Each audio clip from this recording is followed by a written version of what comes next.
டேய் சோனமுத்தா, டேய் டேய் டேய் சோனமுத்தா. மோட்ஸ் ஆஃப் டிரான்ஸ்போர்ட்டுங்கிறது வந்து நிறைய இருக்குது. பட் ஆனால் ஸ்டில் ஐ ப்ரிஃபர் ட்ரெயின். ஏன்னா வந்து ட்ரெயினில் போகிறதுங்கிறது ஒரு ஒரு சூப்பரான ஃபீலிங். அதே மாதிரி இப்போ நான் வந்திருக்க இடம் வந்து ஊட்டி ஸ்டேஷன். ஸோ ஊட்டினாலே உங்களுக்கு நிறைய விஷயம் ஞாபகம் வரும். ஆனால் எனக்கு ஞாபகம் வர்றது வந்து ஊட்டி டாய் ட்ரெயின். ஸோ சின்ன வயசுலேருந்து அதில் போகணுன்னு ஆப்வியஸ்லி ஒரு ஆசை இருந்துச்சு. ஸோ அது இன்னைக்கு நிறைவேறுங்கிறது அன்றைக்கி நான் ஆக்சுவலி எதிர்பார்க்கவே இல்லை. ஆனால் வந்து அதுக்கு பேசுறதுக்கு முன்னாடி இந்த கிளைமேட் பற்றி பேசியே ஆகணும். என்னன்னா வந்து ஒரு எக்ஸலண்ட்டான ஒரு கிளைமேட்டுங்க. ஒரு typical hill station climate. Obvious Ooty hill station தான். பட் ஆனால் ஆஃப்டர்நூனில் வந்து ரொம்ப சில்லுன்னு ஒரு மாதிரி கூலாக இருந்துச்சுங்க அது என்னன்னாலும். ஸோ இப்போ toy train. So toy train வந்துச்சு 4 கம்பார்ட்மெண்ட் இருந்துச்சு இந்த டாய் ட்ரெயினில். அதுவும் இல்லாமல் டிக்கெட் ப்ரைஸ் வந்து 150. எனக்கு எக்ஸாக்ட்லி ஞாபகம் இல்லை, இது விஐபி டிக்கெட் மாதிரி சொன்னாங்க. பட் ஆனால் நான் எதிர்பார்த்த அளவுக்கு அந்த எக்ஸ்பீரியன்ஸ் அமையலை. ஏன்னா வந்து எனக்கு சுத்தமாக கம்ஃபர்டபுள் இல்லை சீட்டிங் யாருக்குமே. பட் அதெல்லாம் வந்து அப்பார்ட் தான். பட் ஆனால் வந்து அதில் போய் எப்படி இருக்குன்னு பார்க்கணுங்கிறது வந்து ஒரு ஆசையாக இருந்துச்சு. அது வந்து கண்டிப்பாக வந்து நிறைவேறுச்சு.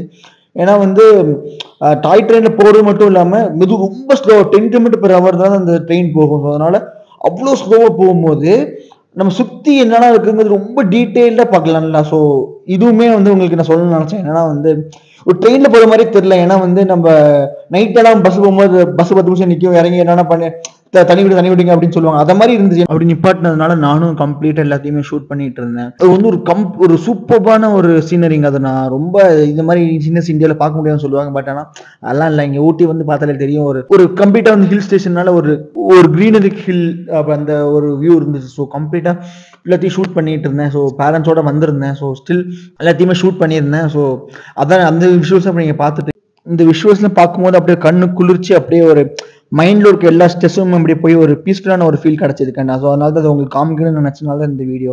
அதுவும் இல்லாமல் நான் ஃபோனில் வேறு எடுத்துகிட்டு இருந்தேன். ஸோ கொஞ்சம் கேர்ஃபுல்லாகவும் எடுக்க வேண்டியிருந்துச்சு. ஏன்னா ஃபுல்லாக கீழே விழுந்துச்சுன்னா எடுக்க கூட முடியாது. ஸ்டில் நான் இதெல்லாம் கண்டிப்பாக காமிக்கணும்னு நினச்சிட்டு இருந்தேன். ஸோ அதனால தான் கம்ப்ளீட்டாக வந்து எதுவுமே கவலைப்படாமல் நான் ஷூட் பண்ணிட்டு இருந்தேன். So travel makes people happier and ஸ்ட்ராங்கர்னு சொல்லுவாங்கல்ல. ஸோ எனக்கு இந்த ட்ராவலுக்கு அப்புறம் தான் எனக்கு உண்மையிலேயே அது அர்த்தம் புரிஞ்சுது. நீங்களே கொஞ்சம் யோசிச்சு பாருங்களேன். உங்களோட 2 சைட்லையுமே வந்து ஃபுல்லாக மவுண்டெயின்ஸ், ஹில்ஸ், அப்புறம் வந்து ஃபுல்லாக க்ரீன் சீனரி. உங்கள் கையில் உங்கள் ஃபோன் இருக்குது, அப்புறம் உங்களுக்கு சாங்ஸ் இருக்குது, அப்படியே லோ மெலோடியஸ் சாங்ஸ். அதை அப்படியே கேட்டுக்கிட்டே போகும்போது அப்படியே இந்த சீனரிலாம் பார்க்கும்போது எப்படி ஒரு ஃபீல் இருக்குன்னு யோசிச்சு பாருங்களேன்.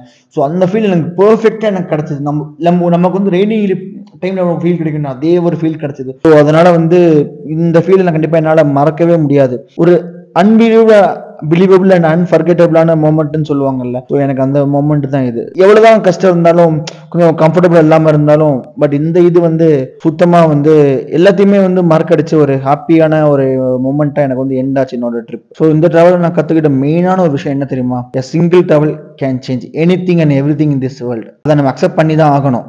மதர் நேச்சர் எவ்வளோ கிரேட்ல.